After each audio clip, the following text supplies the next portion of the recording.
Buenos días a todos. Muchas gracias una vez más por participar en nuestro nuevo encuentro.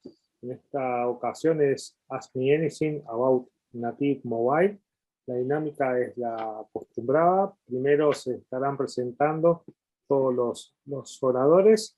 Luego tendrán una breve introducción al tema y finalmente quedarán abiertos los micrófonos para poder hacer todas las preguntas. Les solicitamos a todos que para las preguntas habiliten su micrófono y la cámara, así pueden hacer las preguntas a viva voz. Así que sin más, los dejo con los oradores. Adelante, Marcos. Bueno, buenas tardes. Como decía Aníbal, la idea es hablar un poco de lo que es Native Mobile y que nos hagan las preguntas que tengan del tema. Lo primero que vamos a hacer es presentar al equipo. Mi nombre es Marcos Crispino y bueno, trabajo en los generadores Apple principalmente. Hola a todos, mi nombre es Noelia González y estoy en la parte de Test Mobile. Hola a todos, soy José Chagüe y trabajo en el generador de iOS. Maxi no está, así que Fabián. Buenas tardes, mi nombre es Fabián Itamuso y trabajo en los generadores de las plataformas Apple. Buenas tardes, mi nombre es Cristian Itamuso y trabajo en el generador Android. Buenas tardes, mi nombre es Juan Montesioca y trabajo en el generador AWS. Buenas tardes, mi nombre es Fernando Paniza y trabajo en el generador Android. Buenas tardes, mi nombre es Fabián Bonilla, trabajo en la parte de soporte y test de los generadores mobile. Buenas, mi nombre es Juan Pablo y trabajo en el equipo Android. Bueno, ahora sí presentados todos. En el Genexus Live hubo un par de charlas, una de generador iOS, otra de generador Android. Si los pudieron ver, buenísimo, porque ahí se tocaban varios temas de las cosas nuevas que estuvimos trabajando. No vamos a hacer presentación en esta charla, porque están esas dos presentaciones ya grabadas y disponibles. Así que bueno, pasamos a las preguntas, si tienen preguntas. Si alguno se anima.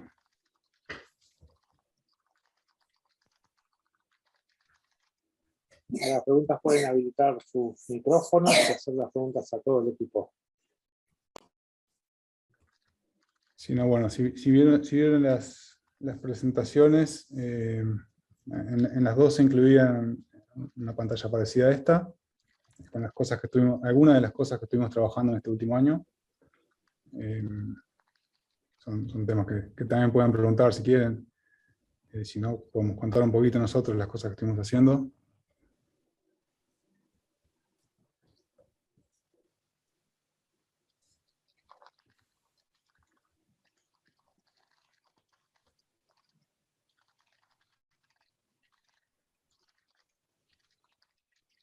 Bueno, arranco con la primera de estas que están acá, la de Firebase Remote Configuration.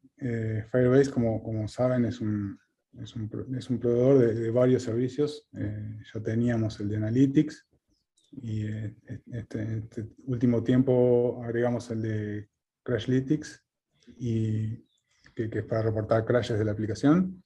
Y el más reciente de los servicios que agregamos de Firebase es el de Remote Configuration, que básicamente lo que permite es configurar en el backend de Firebase parámetros de la aplicación.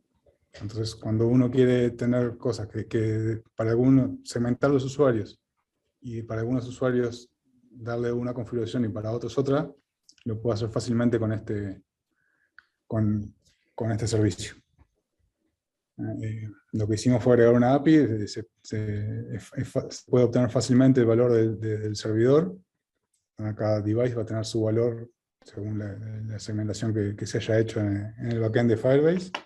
Y bueno, eso se usa mucho para lo que se llama A/B testing, que es probar con un conjunto de usuarios una determinada configuración y con otro conjunto de usuarios otra configuración y saber y poder de ahí determinar cuál es la mejor opción para la aplicación, para cuál feature incluir y cuál no, o qué aspecto tiene que tener la aplicación, o la ubicación de botones, ese tipo de cosas.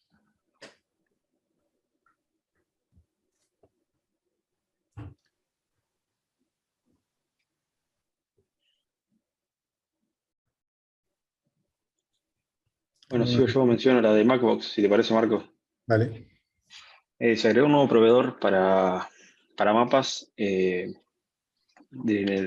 es Mapbox. La cuestión era que varios clientes estaban pidiendo por el tema de la capa gratuita que está teniendo Google últimamente, hace unos meses.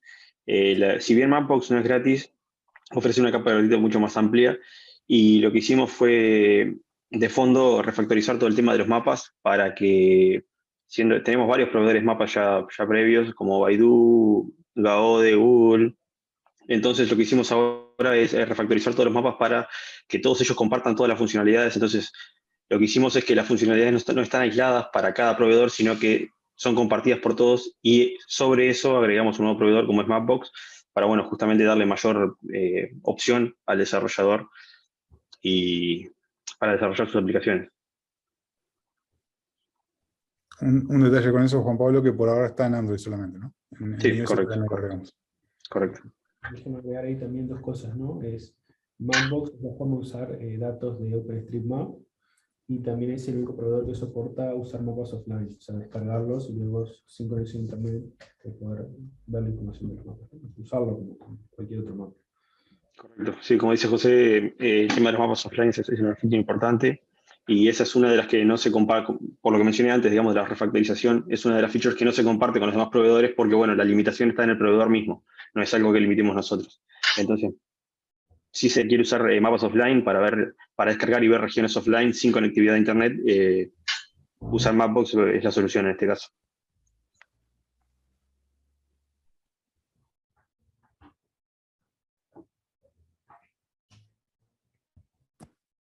Nadie se anima. Recordemos que estamos hablando mientras alguien se anima a hacer la primera pregunta. Rompan el hielo, no tengan miedo. Cualquier duda que tengan, cualquier sugerencia que quieran pedir, lo que se les antoje pedir, es la oportunidad de poder preguntar ahora.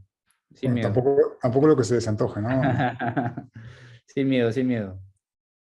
Y no desaprovechen esta oportunidad, tenemos a los equipos de iOS y de Android prácticamente a pleno, junto con el equipo de test, así que creo que es una gran oportunidad que tienen para poder preguntar prácticamente lo que sea, así que aprovechen esta instancia, por favor.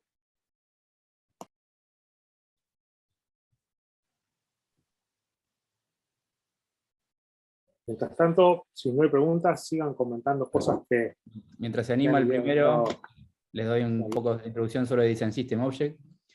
El Design System Object fue un nuevo objeto que agregamos en GeneXus para poder modelar la User Interface.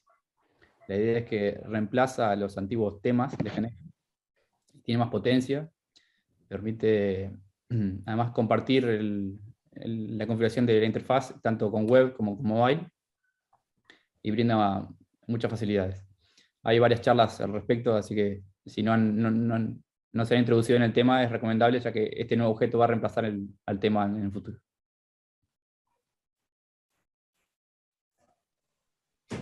Bueno, ahí tenemos la primera pregunta. Leonardo García. Buenas tardes, ¿se puede encarar solución solo mobile sin backend ni sincros? A ver, sí se puede.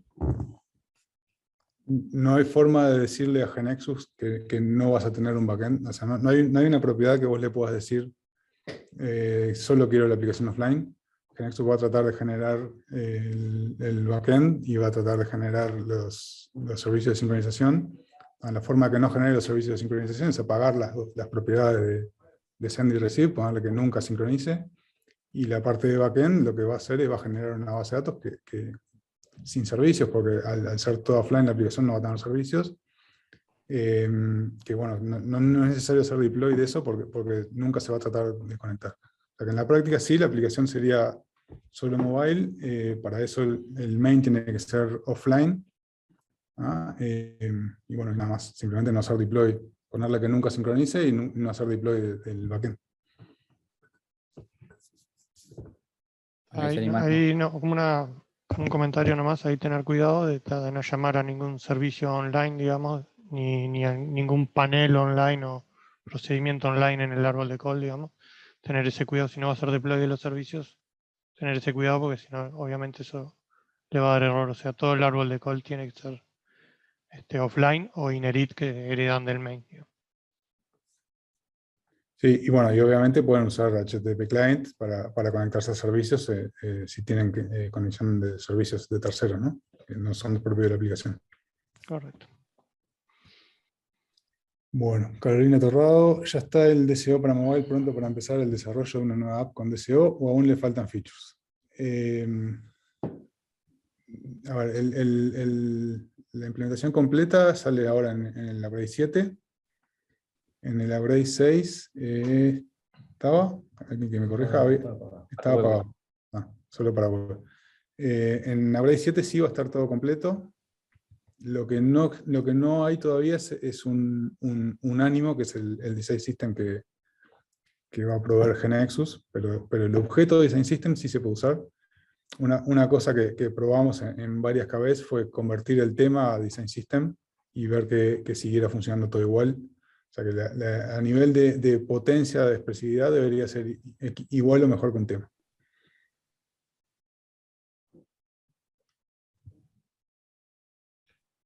El objeto que va a reemplazar a los temas se llama Design System Object, DSO es la sigla.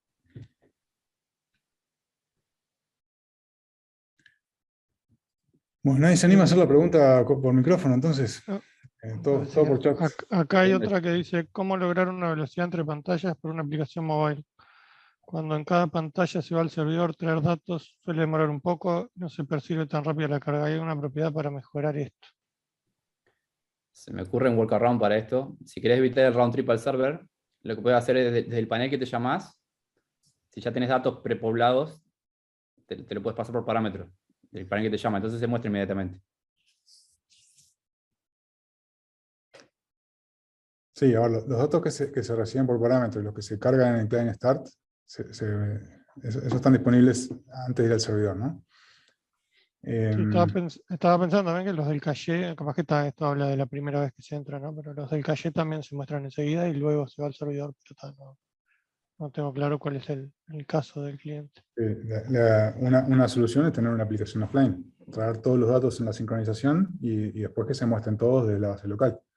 No todas las aplicaciones pueden funcionar de esa forma, depende un poco de la arquitectura de la aplicación y de qué es lo que haga.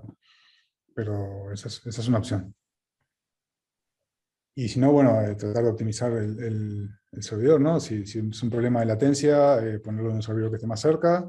Si es un problema de tiempo de respuesta del servidor, optimizar los accesos a la base de datos, o poner un servidor más rápido, o bueno, ver de optimizar el código. Hay que investigar un poco por qué es que demora, y bueno, y tratar de atacar el problema puntual. No debería ser un problema demasiado grave.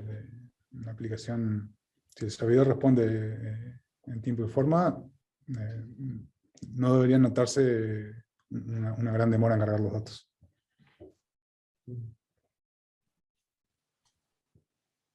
Bueno, después...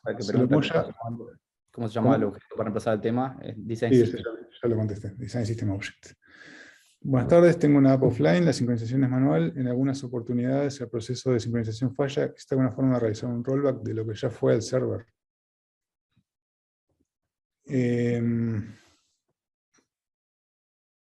A ver si entendí. No entiendo muy bien la pregunta porque no sé a qué sincronización se refiere, porque... Manual, dice que tiene que ser manual. Sí, manual, pero digo, está el send y el receive, digamos, el receive es toda una sincronización atómica que si falla no comitea los datos, y el send sí va mandando cada grabada, digamos, pero también creo que tiene, si no termina todo el proceso bien, creo que no se realiza el commit en el server de lo que se envió. Capaz que si nos puede aclarar un poco más si es el send o el receive el que le falla. Y por qué, bueno, y si tiene detalles por qué le falla, ¿no? Lo importante es que en realidad que la sincronización no falle, ¿no? En lo ideal no debería fallar. El commit en realidad, no me acuerdo si lo hacemos al final. En todo caso, podría en el receive seguro hay una confirmación al final, no me acuerdo en el send. Estoy hablando del send, pero a ver, más allá de que nosotros lo hagamos o no al final, siempre puedes tener algún BC que haga el commit, ¿no? O que llame algún proc en after complete, que termine haciendo un commit. En el send, ahora, el send lo que hace es envía un paquete de actualizaciones en la base de datos, hechas a través de BC, y los trata de aplicar en el server. Los que puede aplicar los aplica, los que dan error los devuelve con el error al dispositivo. El problema es si se cortara justo la comunicación en el medio, que no quedara la respuesta, no sé. Habría que ver bien cuál es el caso. En principio, debería ser... no debería necesitar volver a aplicar las cosas ni hacer rollback. En principio debería funcionar automático. Hola, ¿me escuchan? Sí. Hola, yo Marcelo Moya hice la consulta. Lo que me pasó fue eso. Efectivamente, si entramos en lo técnico, existen 3 tablas, que es la GX Device Result, la GX Parameters y la GX Result Row.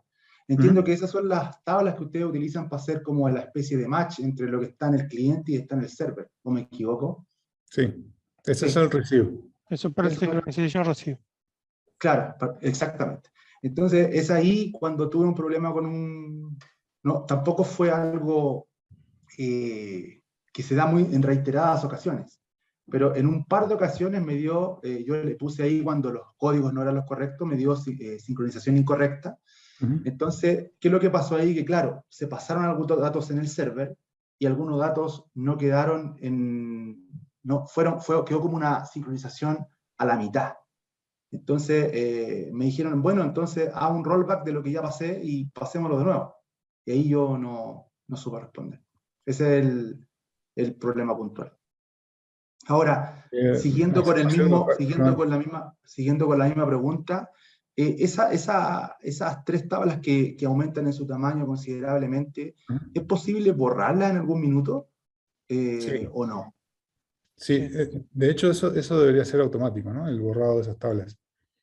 Hay una propiedad en el main para decir cada cuánto querés que las vaya borrando, digamos, y las va purgando de los datos de esas tablas que ya no necesita más.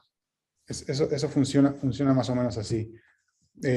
Hay una de las 2 tablas, que es el cabezal, y hay una que vendría a ser las rows. Entonces, para cada device que sincroniza,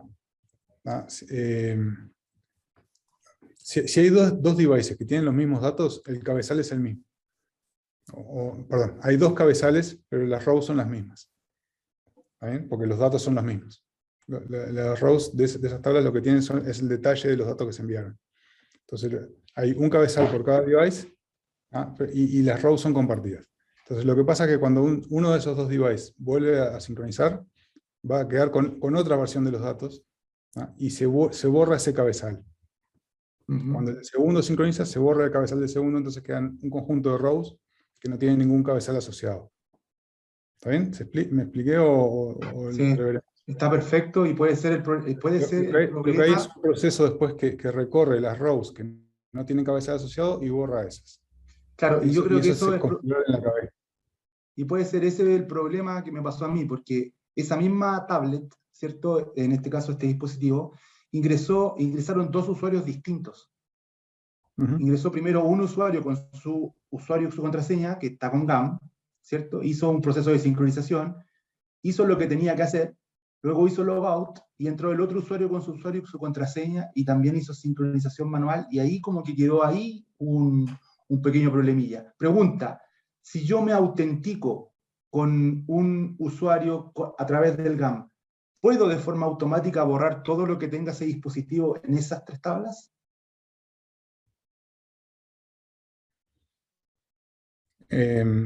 Hacer una especie de comienzo, un comienzo totalmente, un comienzo nuevo, dependiendo del usuario que se está autenticando. O sea, el usuario se autentica y automáticamente eso se tiene que borrar. ¿Tu preocupación son las tablas que están en el servidor o qué es lo que va a quedar en el dispositivo? Me preocupa cuando tengo cosas en el dispositivo. No, está bien, esas tablas no están en el dispositivo. No, esas tablas son del server. No. Me preocupa las tablas que... O sea, me preocupa la información que él, de manera desconectada, ingresó en el dispositivo y no logra ser sincronizada. Esa información no está en esas tablas que estás diciendo. La información que se graba en el dispositivo y se manda al servidor es el otro proceso de sincronización, es el send. Ahí no están involucradas esas tablas. Ya. Ahí lo que se hace es, se guarda en una tabla en el dispositivo los cambios que hay que enviar y después se mandan, cuando recupere la conexión, se mandan todos al servidor y se aplican todos en el servidor. Eso se corresponde al send de la sincronización. Ese es el send.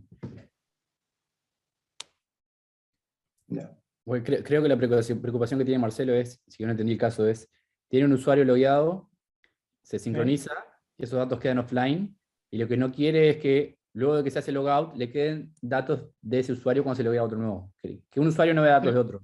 Sí, bueno, eso tiene solución, lo han usado varios, que es cuando hacen el logout, llaman creo que se llama Reset Database, o Reset Offline Database, que lo que te hace es te vuelve a la última base de datos precargada que tenga la aplicación y arranca ahí desde cero, digamos. Eso lo han usado. Perfecto, ese es un buen tip. Al hacer logout, hacer un reset offline database. Sí. Ok, gracias. La siguiente pregunta ahí es se han conversado del tema de SEO. Creo que lo mencionó Marcos ahí, que sí tenemos, que básicamente le das botón derecho al tema y aparece una opción Save As Design System y eso te convierte todo. De hecho, hicimos pruebas con los que tenemos distribuidos nosotros, el Carmine CD. Esos funcionan bien. Probamos con otros que tenemos otros temas que tenemos nosotros y también funcionan muy bien. Si hay algo que funciona mal es un error y tal. Nosotros probamos todo lo que pudimos y te deberían dar todos los casos. Después que lo pasaste a Design System, ahí podés usar todas las cosas nuevas de Design System, con los tokens y todo eso, y te va a empezar a funcionar todo bien. Con respecto al tema anterior, que la pregunta de Marcelo, Carolina aclara que si no hizo el send, cuando hace el reset offline database, puede perder los datos, ¿no? Tienen que asegurarse de que haya hecho un send primero. Sí, está bien, perdón. Ahí capaz que después se explica bien, si quiere Carolina, pero creo que en el caso de ellos hacían el logout, verificaban si no había eventos pendientes, los enviaban y después recién hacen el reset offline database para no perder nada, digamos. Le damos un aviso si no hay red, de que si hace el logout sin red puede perder datos si quiere continuar. Y si tiene red, le hacemos el send y ahí le hacemos el logout y el reset de la base. Perfecto. Gracias, Carolina. Marcos, sí. Una consulta. Unos minutos antes estabas hablando de, bueno, si estábamos armando una aplicación offline, que justo es nuestro caso acá en el laboratorio. Justamente tenemos una aplicación offline y que está con Deploy to Cloud, no. Pues no tiene, en este caso no tiene backend. Para evitar que, pues es cierto, cuando pruebo la aplicación, intenta sincronizar. El tema de, bueno, no tiene nada para sincronizar. Ahí tú estabas diciendo que se puede activar y desactivar ese intento. Sí. Estoy buscando acá en las propiedades. Nosotros tenemos propiedades 17.3. en las propiedades del offline database, que es como un hijo del main, fíjate que tenés para la sincronización, tanto para el send como para el receive, tenés automática, manual, never, tenés que ponerle never en las dos. Es el main offline database, se llama el objeto. El objeto offline database asociado al main. Ah, bien. Las propiedades del objeto offline database. Ah, ahí lo seguí. Buenísimo. Bueno, esa era una pregunta y la otra cortita es de este nuevo objeto que va a reemplazar al objeto TEMS, ¿a partir de qué versión de GNexus? O sea, hoy nosotros acá estamos usando la U3, pero ya vamos por la U5, ¿no? U6. El objeto en sí está disponible a partir del U6, GNexus 17 a Prey 6. En el soporte para mobile, algo ya habíamos hecho en la Prey 6, pero el soporte completo para mobile va a estar en la Prey 7. Los piecitos para el otro lado, por favor. Buenísimo. Buenísimo. O Bueno, sea, la liberación oficial es en el U7, o sea, si vas a pasar, mejor pasarte el U7, que es donde ya lo tenemos totalmente probado, porque U6 lo teníamos oculto porque hay algunos detalles que teníamos que pulir y por eso lo dejamos para liberar en el U7. Así que mejor sí puedes pasarte el U7. buenísimo. Bueno, tomamos nota. Bueno, muchas gracias. Por favor. Muchas gracias. Bien, acá hay otra pregunta en el chat. ¿Es posible graficar el tracking de traslado? Hay una antes. Perdón. Edmar Martelato, boa tarde. Por favor, alguna mejora más profunda para la sincronización offline. Edmar, si podés aclarar un poco de qué clase de mejora. Bien, ahora sí está otra. ¿Es posible graficar el tracking de traslado de un punto a otro en un mapa para Android e iOS? No sé si quieren contestar alguno de los de mapa, pero sí, esto en la charla de GeoCities de La Rosa se mostró algo de esto. Tenemos tracking en background, donde pueden ir guardando los puntos, y en los mapas se trabajó en features de dibujados de puntos, de líneas. Depende de lo que quieras hacer, tenés bastante cosas nuevas en las API de mapas para ir probando y lograr lo que quieras hacer respecto a mapas.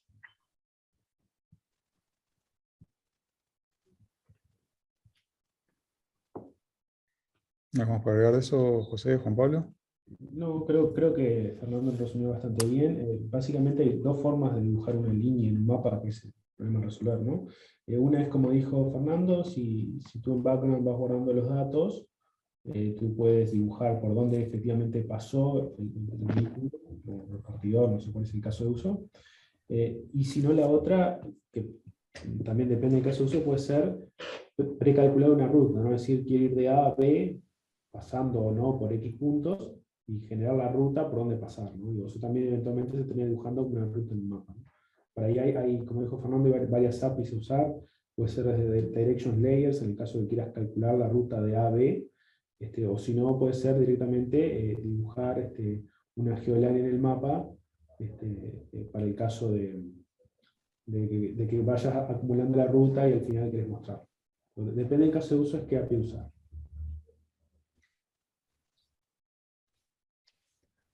Con respecto a lo de los waypoints, eso es algo que se agregó hace poco, no me acuerdo de la Play, si fue 5 o 4, para no tener que hacer N request al server, de hacer el cálculo entre, por ejemplo, quiero ir de A a D, no hacer A, B, BC y CD, sino que simplemente eso ahora es un cálculo de A a D con waypoints en BC.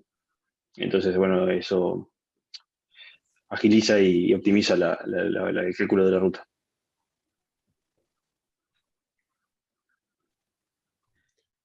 Bien, tenemos otra de Abdías Alvarado. Buen día, ¿es posible hacer un receive de algunas tablas selectivas y no de toda la base de datos? O en un mejor caso, sincronizar solo la data específica de las tablas que se quiere.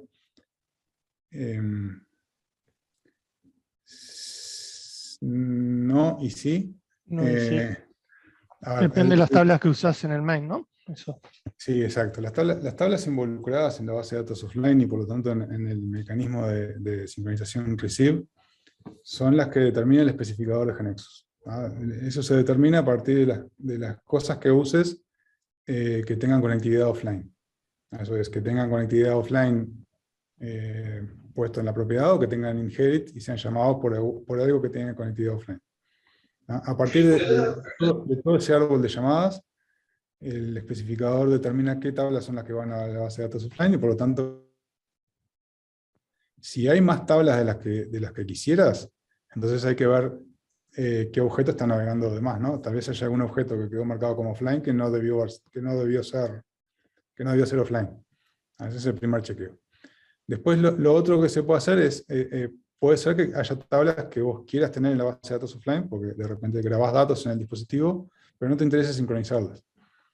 Y bueno, ahí el mecanismo que tenemos es el de poner conditions en la sincronización.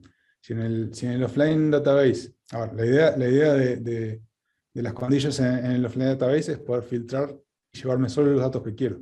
Si no quiero ningún dato, entonces simplemente poner una condición que no se cumple nunca, va a ser que no viaje ningún dato en el receive. Es una especie de hack, pero bueno, la forma que tenemos de decirle, lleva la tabla, pero no lleve los datos. Igual esa tabla va a estar offline y se puede usar offline. Se pueden grabar datos que después se van a sincronizar al servidor en el send.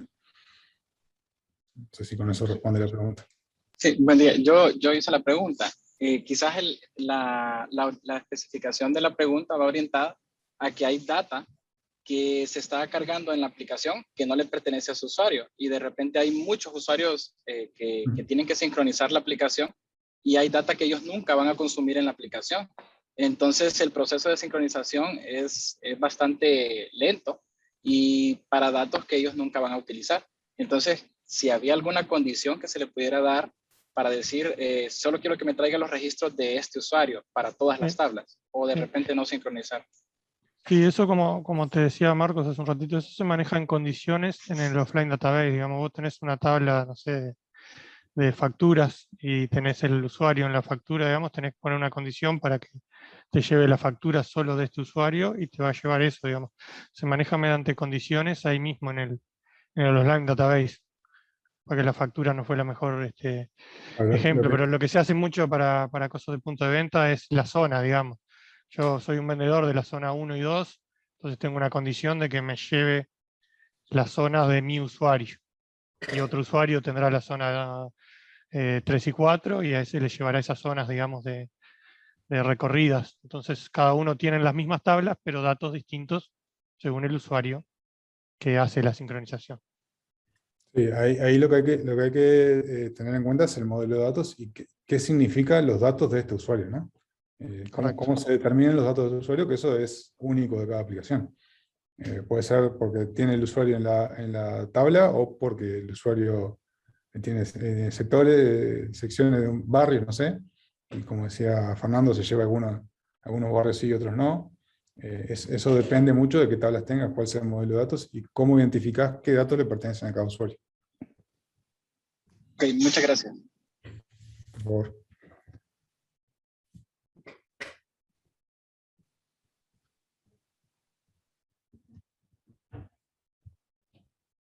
¿Más preguntas? Mientras no hay una pregunta, quería aclarar una cosa que me quedó. Que yo dije que el DCA se libera en U7. Quería aclarar que U7 todavía no está liberado, así que no lo vas a encontrar para descargar. Se libera a mitad de diciembre, recién. Sí, lo que sí está es el Preview Channel, ¿no? Lo que hoy es el Preview Channel obvio, se va a liberar como Array 7. Eso ya lo pueden probar.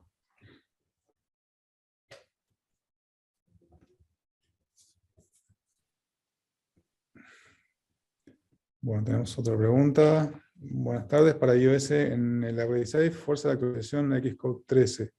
Y por esto se tiene que actualizar a Monterrey. No, es al revés, ¿no? Si actualizás a Monterrey, tenés que actualizar a Xcode 13 obligatoriamente. Pero Xcode 13 corre en las versiones anteriores de Mac. Exacto, corre en Big Sur. Luego hay forma de correr en SSO versiones viejas de Xcode como para seguir trabajando con versiones más viejas de Xcode. Ahora, lo que deberías hacer es quedarte en la versión anterior de macOS, que es Big Sur, José. Sí. O Big Sur. Deberías quedarte en esa versión de macOS y ahí puedes instalar todas las versiones de Xcode, incluido Xcode 13. Lo que no se puede es pasar a macOS Monterrey e instalar Xcode 12. Pero al revés sí. macOS Big Sur con toda la versión de Xcode funciona. Yo se actualizó a Monterrey. Hay un workaround ese que... Dale, Fabián. ¿Alguien se recuerda cómo era el workaround este? Hay una forma... Desde el terminal.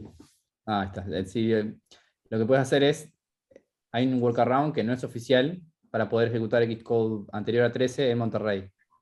Que básicamente es, tenés que ir desde la aplicación terminal y ejecutar Xcode desde allí.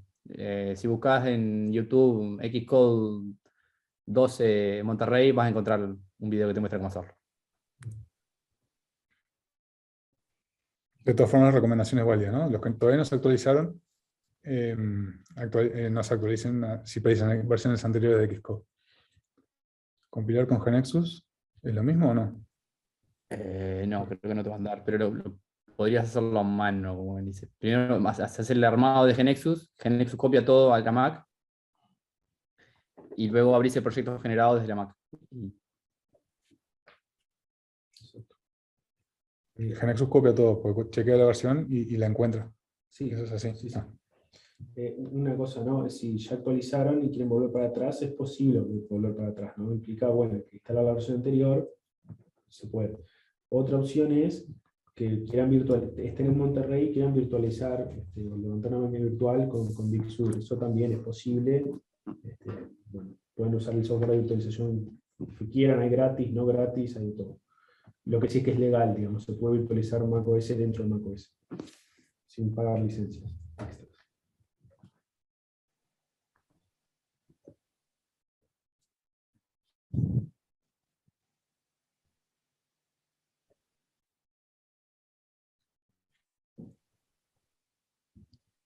También quisiera saber si FlexiClient de iOS se puede usar en las fuentes como en Android. Vas a tener que hablar con el departamento comercial. No están públicos las fuentes de iOS. Entiendo que firmando un contrato de confidencialidad y demás no hay problema en pasárselo. No lo manejamos nosotros ese criterio, pero te podemos averiguar. Ulises pregunta: ¿el objeto Teams después de diciembre de 2021 va a quedar deprecado, pero seguirá funcionando en GeneXus 17? Anteriores? Sí, el objeto Team va a seguir funcionando. No hay planes de descontinuarlo. Eventualmente, sí deprecado en el sentido de que preferimos que usen el Design System Object, pero no hay planes de dejar de soportarlo. Para agregar eso, las cosas nuevas que vayamos agregando, generalmente las vamos a tratar de agregar en las dos cosas, si se puede, pero vamos a preferir si en el Design System. O sea, cosas nuevas solamente en el tema no vamos a agregar. En GeneXus 17 supongo que todas las versiones van a soportarlo y supongo que también que en GeneXus 18 va a seguir existiendo el objeto, ¿no? No es que tengan que salir a cambiar todos sus objetos Team de una versión a otra. Ramón Pérez levantó la mano. Ramón. Hola, buenas tardes. Les saluda Ramón Pérez. Con respecto al último upgrade que hicieron de U6, bueno, nosotros teníamos una aplicación en iOS y Android en U3 y nos funcionaba a la perfección los switch, pero ya con el U6 no. Entonces, en Android funciona bien, pero en iOS no muestra el control lo muestra como que fuera un campo edit. No sé si habían identificado ese problema o realmente hay que hacerlo de otra forma o cambió el método. Gracias. No lo teníamos identificado, pero no, debería seguir funcionando. Si querés pasarnos por soporte cuál es el caso tuyo y si podemos reproducirlo, lo vemos. Perfecto, gracias. Del control switch lo que sí se agregó fue poder configurar los colores. Se supone que se testeó, creo que fue en el upgrade 6 eso. Sí, fue en el 6, sí. Estaba funcionando cuando hicimos esa funcionalidad. Tenemos que revisarlo. Sí vi en la documentación que efectivamente eso era lo que habían agregado, pero nos llevamos a sorpresa también de que no estaba funcionando el switch. En nuestro caso lo que hicimos fue poner una condición para manejar un radio button en el caso de iOS y en Android un switch para tener una funcionalidad similar, pero no pudimos solucionar lo del switch, ¿verdad? Por ahí, como el modelo era de U3, para ver si era una migración, también lo que hicimos fue crear un modelo desde cero en U6, para no traerlo migrado de una versión anterior, pero tampoco no nos funcionó. Y lo otro también que hemos descubierto es que no está funcionando los pop-up. Entonces, en un llamado a una pantalla, un SD panel, cuando es pop-up, se crashea la app. Esos problemas, si podés mandarlos por soporte, los vemos. Ok, listo, yo los envío. Gracias. Cuando te los encuentres, cuanto antes los mande por soporte, mejor, así si realmente encontramos un problema real, lo liberamos en el próximo upgrade.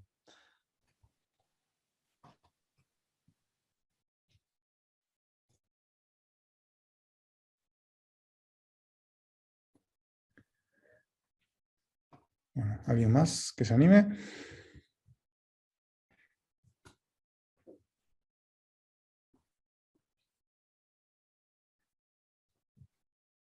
Yo de nuevo, Marco, puedo hacer una consulta con respecto al control Matrix Grid Control, donde hay un ejemplo en la wiki respecto de una aplicación de Azteca 7. Consulta desde el upgrade 1 hasta el upgrade 6, ha tenido modificaciones ese control porque no logro dar con la forma, sí con el funcionamiento, pero no con la forma del XPZ que está distribuido en la wiki. Esa es mi pregunta. Yo no lo sé. ¿Alguien sabe si cambió algo de eso?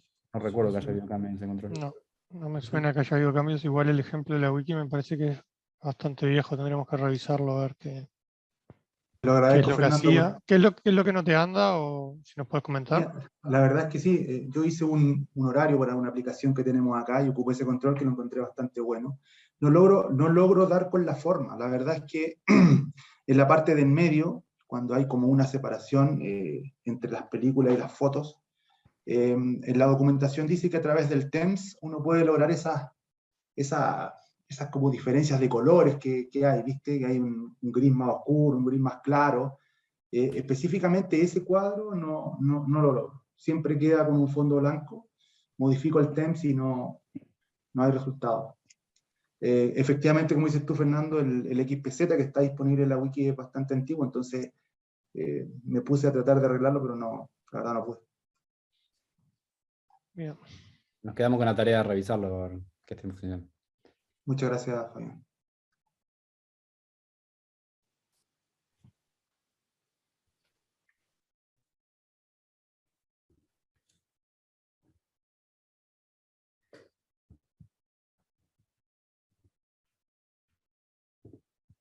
Bueno, ¿alguien más? Queda un rato todavía, así que podemos contestar unas cuantas preguntas más.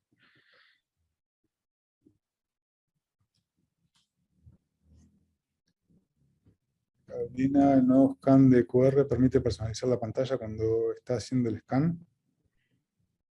Juan Pablo. No, no es posible personalizar esa pantalla. Con lo que se refiere al nuevo QR Scanner es que antes usábamos un paquete de terceros de Google, en realidad, para hacer el escaneo, y eso podía generar problemas si no se tenía la aplicación instalada en el mismo dispositivo Android. Entonces lo que hicimos ahora es tener un control propio en el que, bueno, todo pasa dentro de la misma aplicación. A eso se refiere con un nuevo escáner QR, pero no, la pantalla la vista de la cámara no se puede personalizar en este momento. Bueno, algo que se me ocurre como workaround es poder usar siempre un control canvas y poner cosas arriba del control nuevo. Sí, pero no tampoco, porque en realidad no. Bueno, sí, perdón, sí, ahora se me ocurrió que sí, es verdad. Con el control inline sí. Si usamos el control inline. Te iba a decir, si tenés control de escáner inline, que no sé si teníamos. Sí, correcto. Si está en inline y usas el inline, sí puedes poner un canvas, como dice Fabián, y bueno, colocar cosas encima.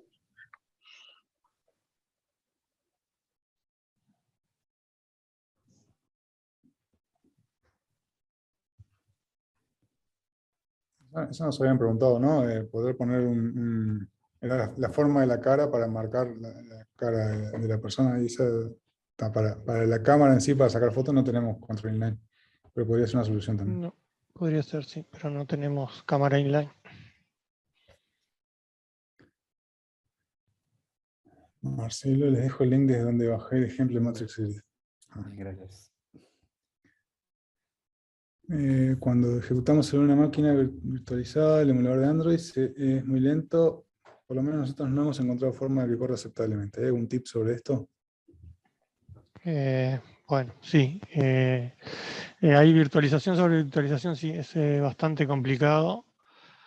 No es un problema nuestro, digamos, es un problema del emulador de Android. Yo en alguna máquina de hace tiempo, ya hace como unos meses, para un curso de Genexus, me acuerdo que alguna cosa intenté y había mejorado bastante, pero en este momento no me viene a la mente qué fue lo que hice. Eran configuraciones, digamos, de la virtualización, que en este momento no me acuerdo, pero había cosas para probar, digamos, con distintos virtualizadores. Ahí la recomendación, como siempre, en lo posible es utilizar un device. Si no se puede, usar un emulador en una máquina física. Y bueno, si no tenés más remedio que usar un emulador arriba de una virtualización, Si querés después busco y te paso, digamos, hay cosas para revisar, pero son todos hacks y pruebas y cosas por el estilo. Nada oficial. Estoy hablando oficial de Google, ¿no? En cuanto al emulador de Google.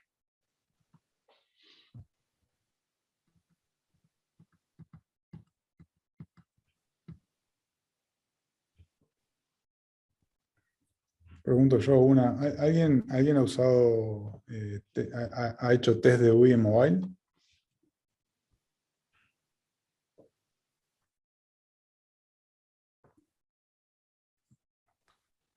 ¿No? ¿Sabían que existía?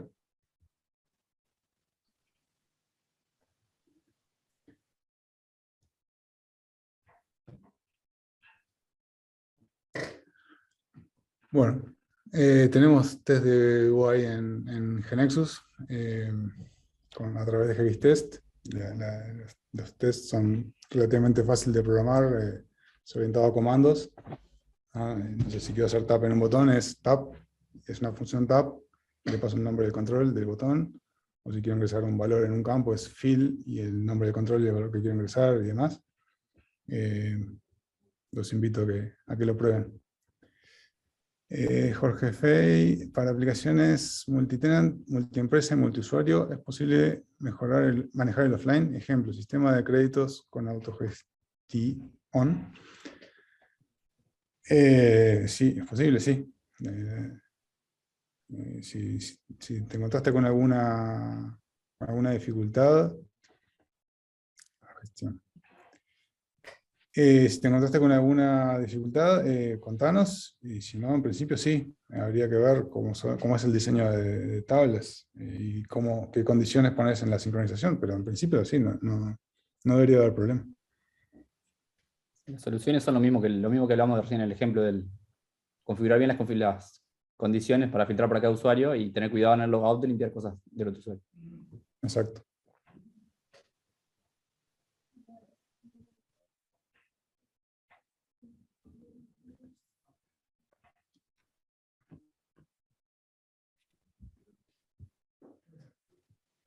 ¿Alguien más?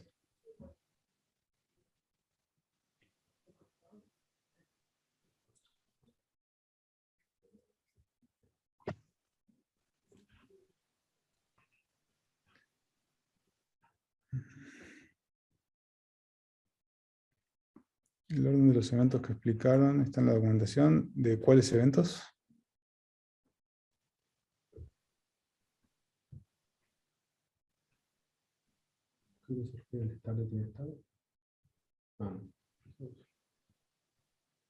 Si quieren habilitar cámara y audio para hablar, a veces para las preguntas es más fácil que escribirlas en el chat.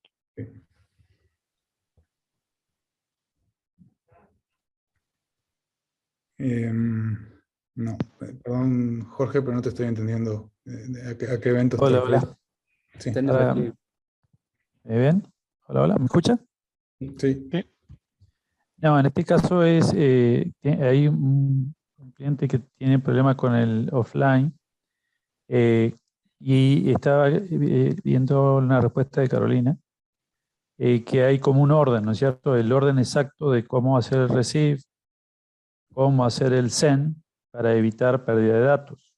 La pregunta mía es si eso está en la documentación en ese orden. Yo no lo he visto.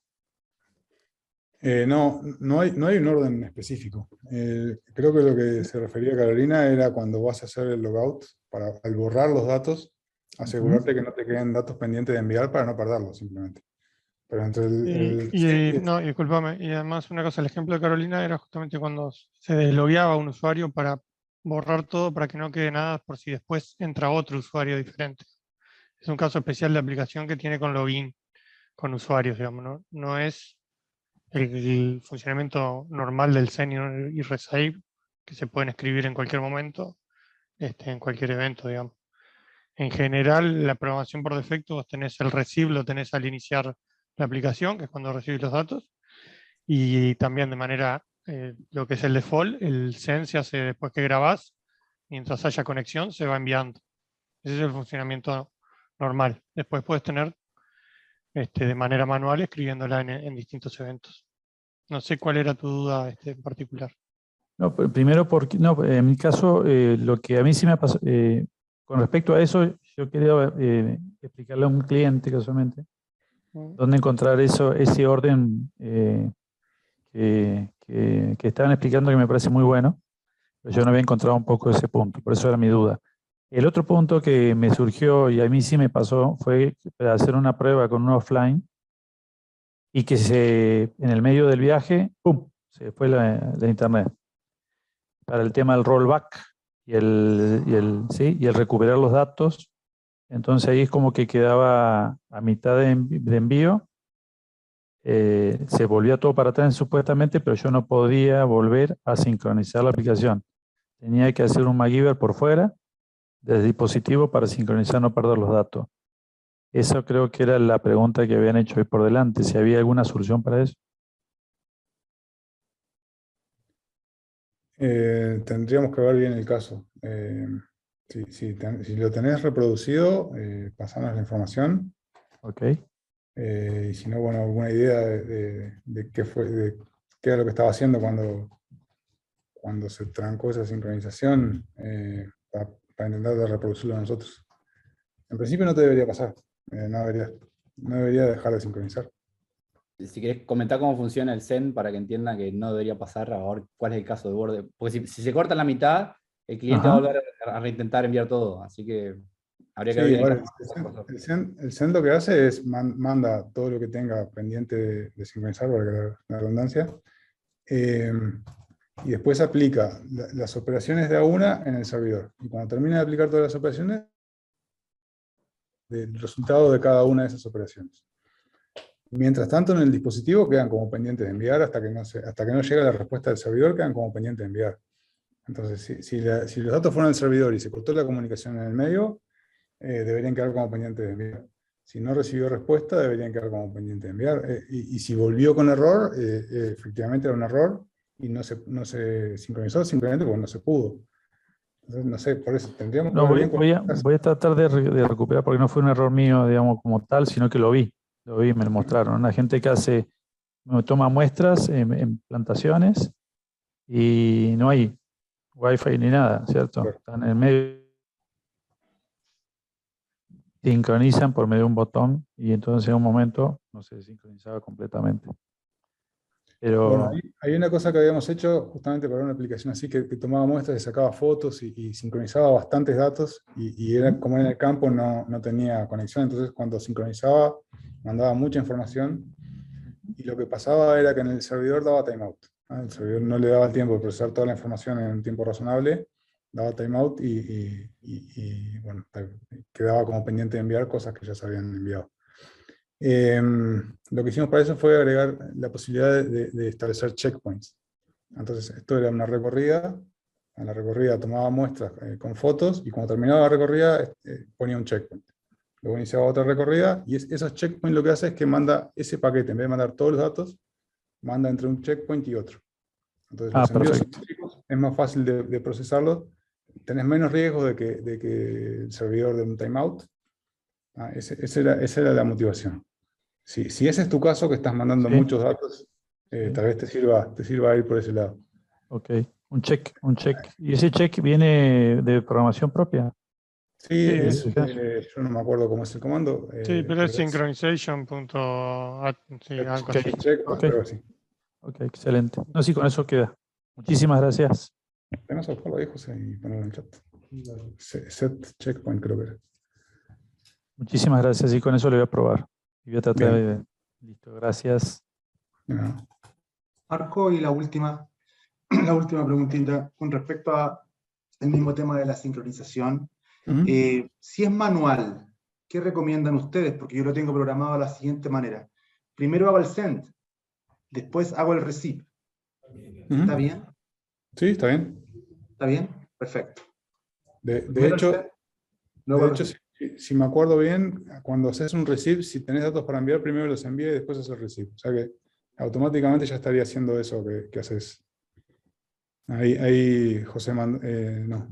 Yo mandé el link. Mando el link. Y Fabián la documentación. Sí, está bien hacer el send y después el receive, porque si esos datos que enviaste generaron algo en el servidor, porque se procesaron y generaron más información, con el siguiente receive vas a traer los datos o los que enviaste o los modificados, si los enviaste y los modificó en el servidor. Perfecto, y lo que estoy haciendo ahí es que cuando está quedando en una variable el resultado de ambas, tanto del send y del receive, que debería ser un 0. Entonces ahí, cuando yo le muestro al usuario sincronización incorrecta, es cuando uno de los dos llegó en distinto de 0. ¿Tú me recomiendas hacer un chequeo del envío antes de realizar el receive? ¿O está bien que lo haga después de haber aplicado los dos métodos? No, yo creo que lo separaría, pero a ver, si el send falló, de repente ni siquiera intentar hacer el receive. Ya, perfecto. Lo separaría entonces. Voy a hacer eso. Y sí, porque además para el usuario, no sé quiénes son tus usuarios, pero le va a quedar más claro el error por qué fue, digamos, o a qué se está debiendo. A vos te va a quedar más claro si te lo reportan. Sí, súper. Si fue el send, súper. si fue el receive, cuál es el problema. Súper. Ok, lo voy a separar entonces. Ver el resultado del receive primero y luego, si el resultado fue exitoso, ahí realizamos, el send primero, veo si el resultado es exitoso y luego de eso entonces hago el receive. Sí. Gracias. Bueno, hay otra pregunta. En una aplicación Genexus 16 pasada a Genexus 17, el logo de la home pasó a ser redondo. No logramos resolverlo con la gente de Patterns. ¿Le resulta ese problema? En algún momento cambió el logo. Supongo que estamos hablando de Android. En algún momento cambió el icono, ¿no? En la home screen. Pero no es que hace bastante. Y bueno, lo que pasa es que está pasando venía de la 16, ¿no? Sí, pero a mí me parece que el cambio ese es más viejo. Bueno, pero está, sí.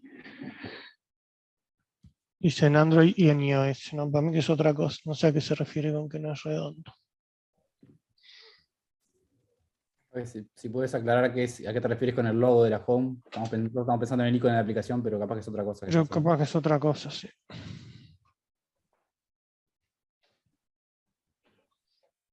Yo el que estoy pensando que es la Action Bar, el que está en la Action Bar, digamos que se cambió la Action Bar, para mí que se cambió en GX15, se cambió, digamos, que se usaba una Action Bar ¿Cómo? Nos está mostrando en la cámara ahí. En la cámara.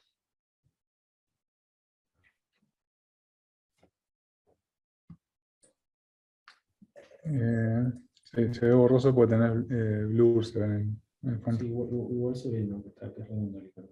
Un icono en la Action Bar parece, ¿no? Pues ese icono es en la aplicación, es dentro de la aplicación. Es un menú slide dentro de la aplicación. Es un menú slide, ahí arriba. Habría que ver la clase del tema que tiene aplicado. Ahí puedes tener cualquier cosa, puedes dibujar lo que quieras, ¿no? Es un panel. Slide. Es un panel normal, me parece. ¿Eso tiene algún pattern aplicado?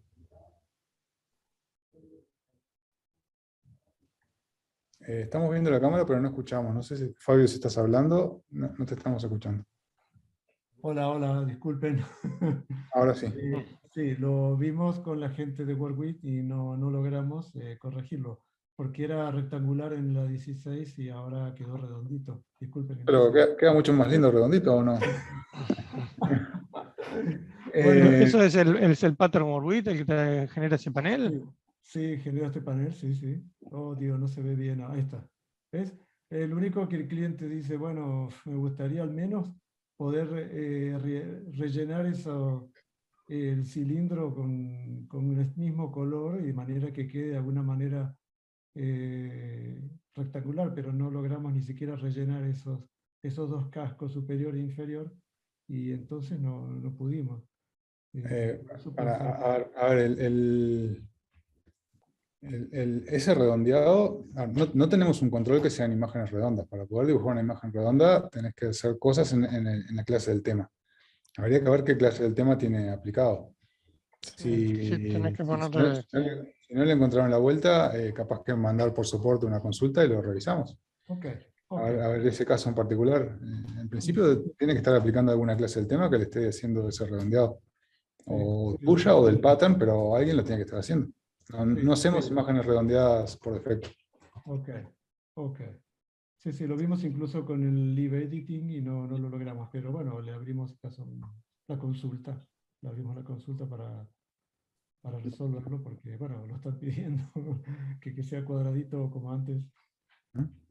Sí, sí, se tiene que poder hacer. Sí. Perfecto. Bueno, muchas gracias. Bueno, tenemos otra. Carlos González, se requiere reproducción de sonido en SD, pero el audio está en el server y los usuarios no tienen conexión estable y eso hace que demoren en reproducir el sonido. ¿Hay alguna forma de que se descargue el audio en una carpeta sin preguntar al usuario y luego llamar a este audio en forma local? Pruebo con este ejemplo. Cómo se descarga un archivo en Stores. Pero la pregunta del usuario, ¿en qué carpeta guardar el archivo? Quisiera definir una ruta por defecto. Sí, no sé. Sí, con HTTP Client y haciendo un to-file, deberías poder guardarlo en cualquier ruta del sandbox de la aplicación, sin que le pregunte. Déjame ver el ejemplo. ¿Vos lo viste el ejemplo? Es un XPZ. Sería en el directorio de calles, para el caso este. Pero no le pide permisos al usuario. No le pide permiso. No sé, en Android. No, si es del directorio de la aplicación, no. Hay que usar los directorios esos de tipo Data Directory, digamos, para hacer un directorio de la aplicación que no te va a pedir permiso. No sé, habría que ver cómo está ese ejemplo. Usa el tipo Data Directory, no sabes.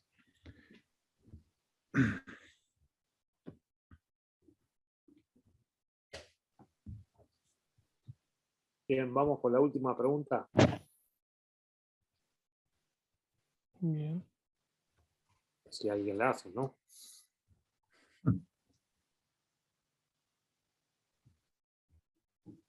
Díaz levantó la mano. Bien. Adelante.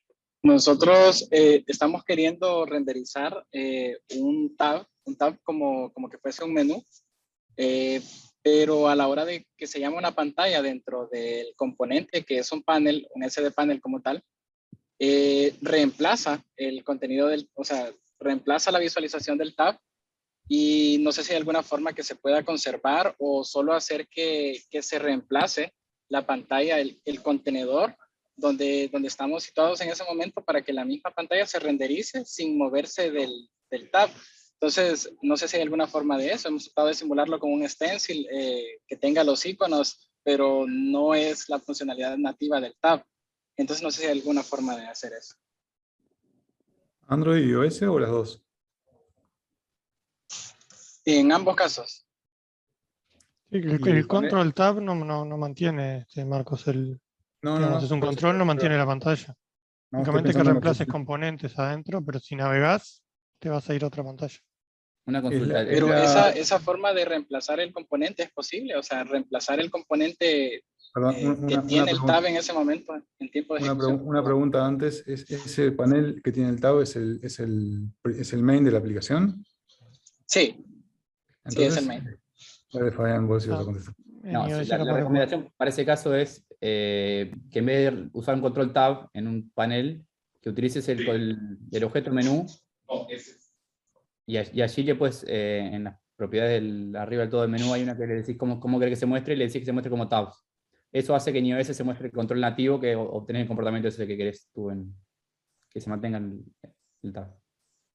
Pero en el caso nuestro tenemos, digamos, que siempre renderizar el menú lateral. O sea, siempre necesitamos, digamos, el menú lateral. Y además el tab. Es correcto. Entonces, ese es como el detalle de cómo poder simular eso o reemplazar el componente con algún cal type, no sé. No, lo que se me ocurre que podrías hacer es, en el control donde tenés los tabs, dentro de cada tab poner un component y en vez de hacer un call, reemplazar el objeto en el componente. Ahí perdés la navegación, ¿no? Perdés la navegación, pero por lo menos no se te van. Me parece que ¿Se entendió la solución? ¿No? El tab tendría que ir en cada... No, hay un control Hay un control que se llama component. ¿Cómo es? SD component. SD component. Lo que pasa es que component es un dominio también. Bueno, hay un control que se llama Sí, component. no, de hecho utilizamos los SD component para meter la pantalla que nosotros ya tenemos, el SD panel, lo inyectamos en la tabla main de cada tab, de cada elemento tab, en lugar de tenerlo en duro ahí. Pero ya en tiempo de ejecución, ¿cómo podría capturar eso y reemplazar ese componente en tiempo de ejecución? El component se puede asignar en tiempo de ejecución, ¿no? Tiene una propiedad object y la puedes asignar con un nuevo objeto. Ah, y él mismo reemplaza entonces. El control SD component tiene una propiedad object que se la asignas en un evento y reemplaza el objeto que está mostrando en tiempo de ejecución. Okay. Voy a validar eso entonces. Muchas gracias. Igual cuidado con eso porque perdés la navegación, ¿no? Sí, eso iba a decir, no sé si es un diseño adecuado para un aplicativo. Probalo porque ahí vas a perder el back y cosas que te proveen las plataformas. Con ese modo de programarse las vas a perder. Revisa bien que te sirva para tu caso de uso. ¿Sería más conveniente entonces solo llamar la pantalla y que el tab desaparezca y siempre mantener el botón de regresar? Sí, o si no que tu main sea el menú de tipo tab, sin tener el slide. Ok. Sí, a ver, no soportamos tener dos modos de navegación a la vez, ¿no? Entonces no puedes tener el slide y el tab a la vez. El control nativo, quiero decir. Tendrías que elegir uno de los dos y hacer la aplicación de la forma que te quede más parecida a lo que querés lograr. Sí, usando el tab control, no va a ser fácil. No va a ser fácil lograr lo mismo que con el control nativo. Ok, muchas gracias. Por favor. Bueno, ahora sí, se nos fue el tiempo. Muchas gracias a todos. ¿Pudiste ver lo del ejemplo este, no? Sí, el ejemplo... Dame un minuto, Aníbal. Sí, el ejemplo usa external file path, que en teoría no debería pedir permiso. Bueno, el ejemplo que decía Carlos usa un directorio que es interno de la aplicación, así que en principio no tendría que pedir permiso. Si nos podés mandar después la configuración que tenés, plataforma, versión de GeneXus, versión del sistema operativo y todos los datos que puedas aportarnos, para tratar de ver a ver por qué ese ejemplo le pide permiso al usuario. No debería pedirle permiso al usuario. Ahora sí, Aníbal, perdón que te interrumpí. No, por favor. Lo más importante lo que tienen ustedes para decir. Yo lo único que quería era cerrar, agradecerles a todos ustedes por la participación, en particular a Fabián, que está haciendo un esfuerzo grande desde las oficinas de GeneXus España.